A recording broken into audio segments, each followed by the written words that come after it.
So here we are. We're day 21, 3 weeks done. Well, nearly. It's not the end of the day quite yet, but nearly there.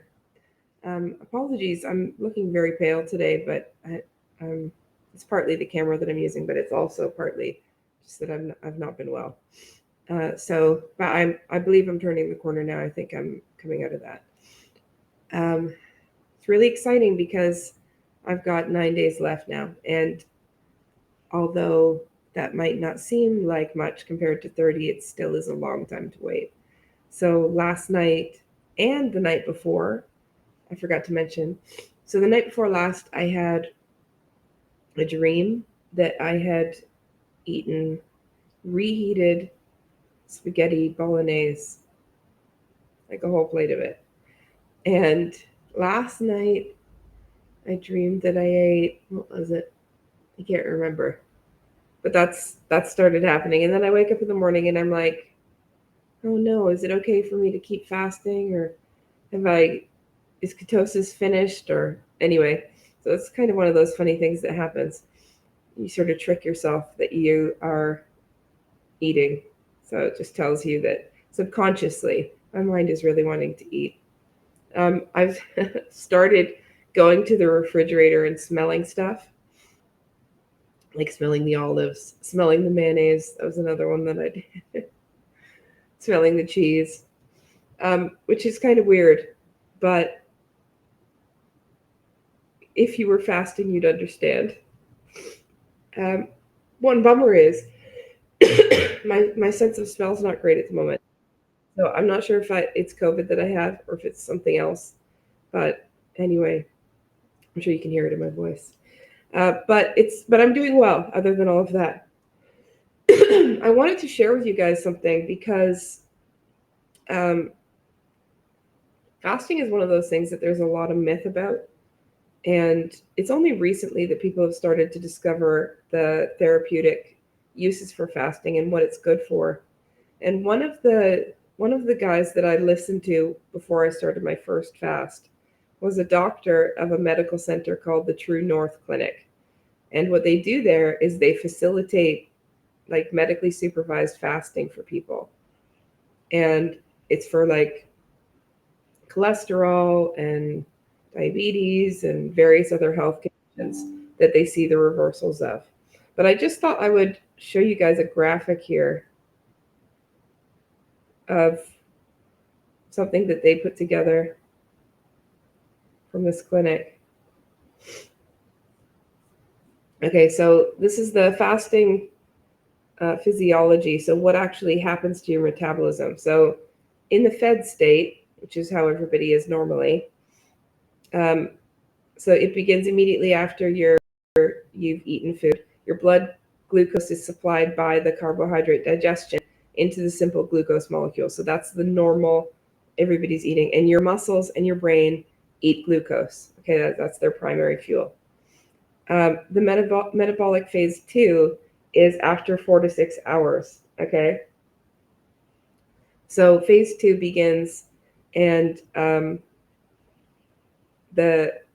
obviously your body's out of food, but glucogen stimulates glyconeogenesis, which is where your body actually makes glucose from some of the proteins and stuff that are around in your body that it's not using. Okay. And it also takes the glycogen and stuff from your liver and kidneys. So the stuff that gets stored there. So fatty liver disease, for example, is an abundance of this glycogen that then gets converted into fat that gets stored around your liver, right? So one of the things that happens when you're fasting is that's being unpacked, that's being undone. That's one of the things that's cool about it. So phase 3, so this is day 1 and 2. It begins approximately 24 hours after your final caloric ingestion, where hepatic glycogen reserves are depleted. So you don't have any glycogen left in your liver, which is where the extra stuff is stored. You don't have any glucose left in your muscles. Then gluconeogenesis is primarily in the liver, supplies blood glucose. So your body's making glucose. This is because your fat burning ketosis hasn't really started yet in the first couple of days.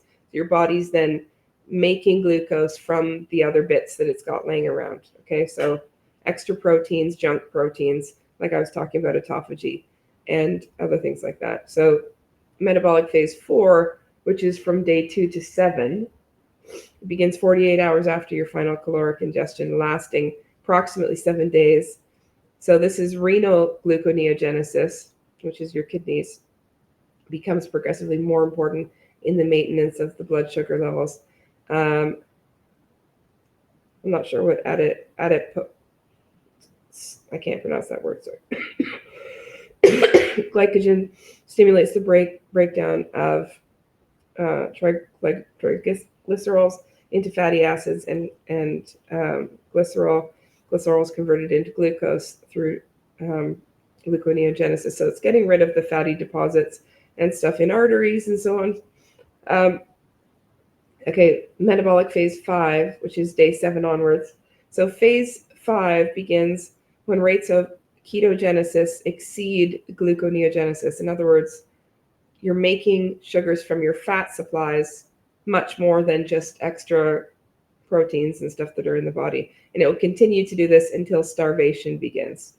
Okay, so during this phase, glucose needs are approximately 80 grams per day. That's for your brain, because your brain still runs on sugar. And it continues to be supplied by gluconeogenesis. Starvation begins when essential protein is catabolized and to meet energy needs. So that's when your muscles would start being eaten at the starvation level. Now, this is the bit that floored me when I learned this, okay? Based on average nutrient reserve, a 154-pound human, which is not super heavy, can sustain a fast of 2 to 3 months before entering starvation. 2 to 3 months. That's 60 to 90 days. That's incredible. So I got this from TrueNorthHealthFoundation.org. You can look them up if you want, True North Health. This is also from their page. Anyway, so they're doing research and stuff about fasting, and and truthfully, there's lots of information out there about fasting and the research about fasting. So do your own research, but it is out there. So I just wanted to share that. That's not my graph. I got that from the True North Clinic.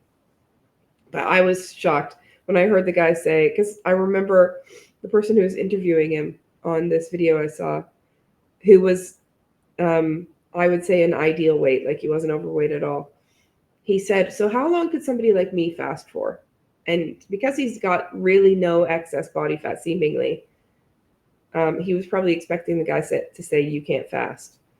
And he said, somebody like you could probably fast for about 80 days without health consequences. And he was like, what? 80 days?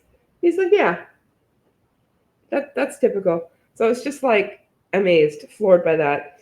So when I heard that, that's when I was like, you know what? I'm going to give this a go. And it's really worked for me. So when I finish this fast, after I finish my week of refeeding, which, if I haven't mentioned, the week that you start eating again, I mean, you've never known hunger like it. You'll be insatiably hungry. You'll be unable to stop eating. And because your body's like finally feeding itself. So you got to be very deliberate, very careful about what you eat, about what you make available to yourself to eat. So like there's certain strategies. I'm going to make sure that I have lots of salads in-house so I can eat a lot of food, but it's not necessarily super calorie rich. But I'm getting that crunch. I'm getting that, and even if I'm eating constantly, it's fine. And so at the end after I finish that period of refeeding, and I'll be mostly soups and salads probably for the week after, with not too much salt in, and no carbohydrates or very little, especially at the beginning. After I finish that week, I will be now, after I've gained that weight again, I'll be 5 stone less than I was the first fast that I took, which was 2 years ago. So, yes, there's been gains and losses along the way. It hasn't been a perfectly straight line down. It's a process. And I think I'm learning how to eat, learning how to control my cravings better. I'm learning to value myself more in the process. And it's nice to feel like for the first time in years, I need to try and find a smaller size of jeans. That's a really nice feeling. So 5 stone is a lot. That's 70 pounds for those of you who aren't in the UK. That's 70 pounds. And yeah, okay, so it's over 2 years. And yes, there's been ups and downs. But for, after I regain what I'm expected to regain, to still be 70 pounds down, I think that's a victory. And for me, it's a victory. For me, it's something that I can do. And it makes me feel like I've got power over food. And one of the things that I had been emotionally struggling with dieting is feeling like I've been on a diet since I was 13 years old, and I never really get to eat what I want. And if I ever do, I'll sneak it. And, it's been so unhealthy, the mentality of it. And so much of what I feel like we've been taught is wrong, eating every 4 hours and eating loads of carbohydrates. There's just so much of it that doesn't work for me that I need to change for myself. And so fasting has really helped with the recalibration of that process and made me feel like I can do this and I can be in charge of how much I weigh. I get to decide that. It's not something that's out of my control. And that has been a really precious gift to me. If anybody has any questions about any of this, please let me know. And don't forget to give it a like. It'll help the algorithm for the video.